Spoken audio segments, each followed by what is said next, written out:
Simba TV. क्या आप जानते हैं कि दुनिया में सबसे लंबी रेल यात्रा कौन सी है? यह यात्रा न केवल लंबी है, बल्कि विभिन्न देशों, संस्कृतियों और भौगोलिक स्थानों को जोड़ती है। हम बात कर रहे हैं ट्रांस साइबेरियन रेलवे की। ट्रांस साइबेरियन रेलवे, जो रूस में स्थित है, दुनिया का सबसे लंबा रेलवे नेटवर्क है। इसकी कुल लंबाई लगभग 9,289 किलोमीटर है। यह रूस के पश्चिम से लेकर पूर्वी सुदूर क्षेत्रों तक फैला हुआ है। इस लंबी यात्रा में आप कई अलग अलग प्रकार की जलवायु और परिदृश्यों का अनुभव करेंगे।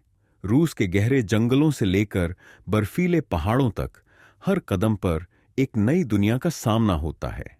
यह रेलवे नेटवर्क रूस के प्रमुख शहरों को जोड़ता है और एशिया तथा यूरोप के बीच व्यापार को बढ़ावा देता है।